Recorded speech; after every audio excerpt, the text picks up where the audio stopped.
What's up, guys? It's Ryan with the MXG channel again. So I dropped a short video telling you guys kind of what I felt like riding the TBI, and then I dropped another video telling you kind of my feelings between the KTM and Husky 450.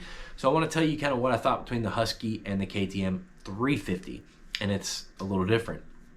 So obviously the big differences are open and closed airbox, and you know the big difference is the suspension.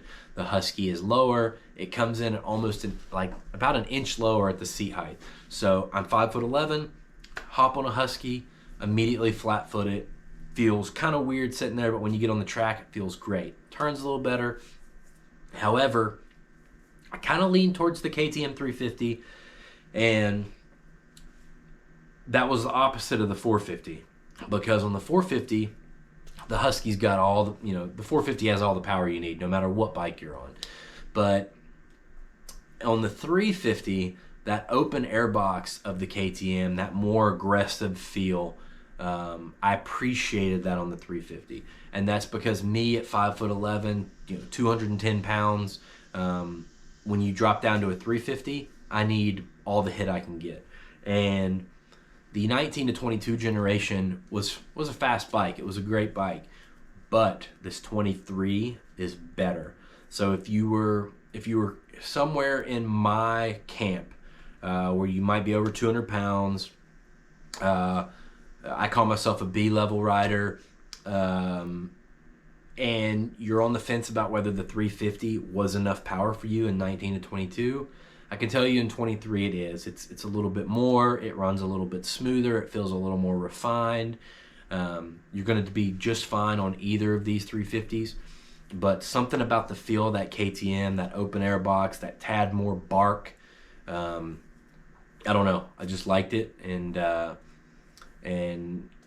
don't know if it's where the bike is lighter or it's got less gyro effect or less inertia, but the benefit of the 350 being lower didn't feel as much of a benefit to me on the 350 as it did on the 450. The 450 is a beast. You've got a lot of physics you can feel there.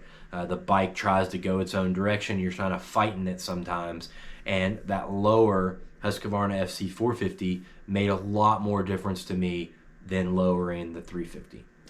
So obviously, if you are height challenged, you're going to want to go with the Husky either way. If you're under 5'9", you might want to go with the Husky either way. You're probably going to be more comfortable.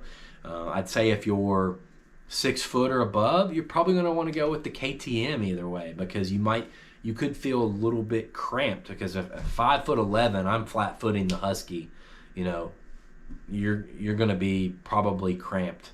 So that's kind of my thoughts. This generation, the 2023, is a substantial improvement on the 19 to 22 that was already a fantastic machine.